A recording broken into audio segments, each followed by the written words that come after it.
Life in the mountains, and you know, hunting is legal here. We have a small group of hunters that hunt.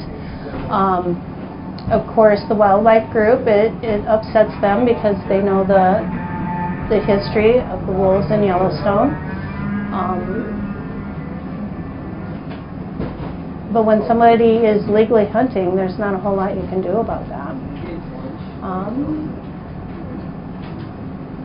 So, I mean, is this to the point where like neighbors aren't talking to each other, or? No, I think business as usual. I mean, if you lived in this town, you would know very little.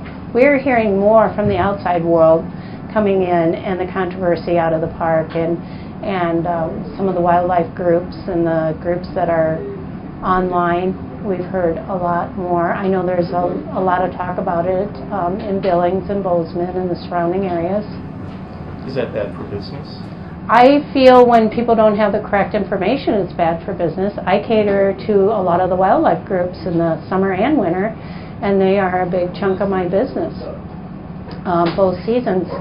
So I don't want negativity to be out there hurting our community, because even though you have a small percentage of hunters in this area, doesn't represent the majority of Cook City folks and Silvergate folks. We live here because we love the wildlife. Mm-hmm. And that's really the only business. Tourism is about the only business in town.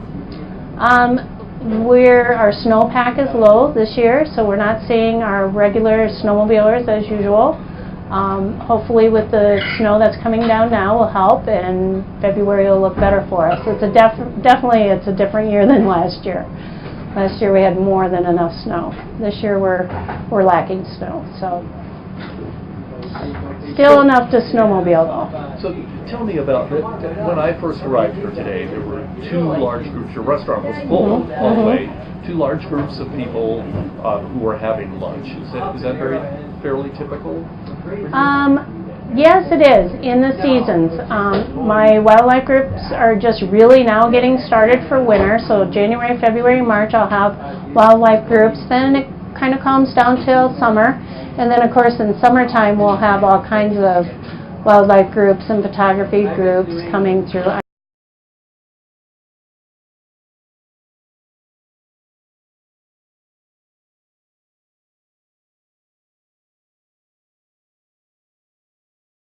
So Jan, tell me about how you normally interact with the groups that come in. The wolf and other animal watching groups, and how important that is for you. Well, the groups are coming to Yellowstone, coming out of Yellowstone. I was here when the wolves were introduced, so I've been answering questions about wolves for, since '95. I tell people when they ask if I'm for the wolf, of course the wolf needs to be here. That's been proven. Ecology and just what has come back into the park because of the wolves being introduced.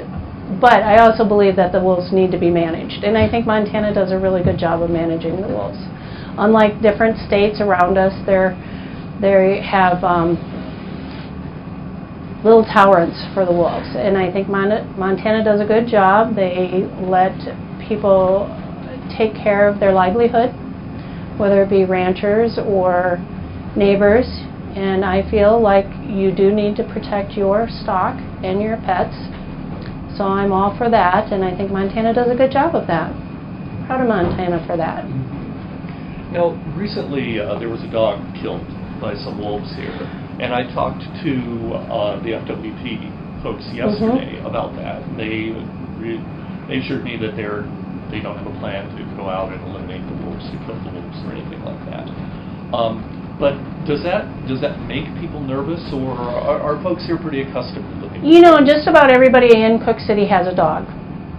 We also have to be responsible for our pets. Unfortunately, this was a very unfortunate situation. This gal let her dog out, who was 15 years old, in the yard, and the attack happened, and very, very unfortunate, and we all feel bad, and I know she wants to move on, so we don't want to talk a lot about that, but we also, as pet owners need to be responsible. And she was being responsible. She was right there. She was just on the other side. It's an accident. We definitely live in their territory. We're the visitors in the wildlife area. So I think most of the time, and most of the people in this community respect that and try to live amongst the animals and not against them. So I know, I'm not sure if you posted it or someone else from the group, a little list on Facebook of things that people should be careful about, and things that they should do because they live there. That wasn't you? That was Audra. Oh. That was you. So, well, I guess where I'm going with that is, I mean, do folks around town talk about that, about, I hope so. We're more, we see each other more in the summertime when we're walking up and down the roads. In the wintertime, everybody's usually busy and doing their own things in the evening. But, as my friend pointed out, you need to look before you leap. Look outside before you let your dog out, in and out at night, or stand outside with your dog, or have your dog on a leash. There's I hate to say it was a matter of time, but I had a friend here who let her dog out at 7:30 every morning, and it was killed by a mountain lion who was probably watching this dog and knew exactly what time of the day that this dog came out. You didn't hear that on TV or on the news, but it does occasionally happen up here. So. And I imagine you have to take precautions because of bears in the summertime. Bears, mountain lions, wolves, all kinds of creatures that could affect your pet's welfare. But it's worth it? To live here?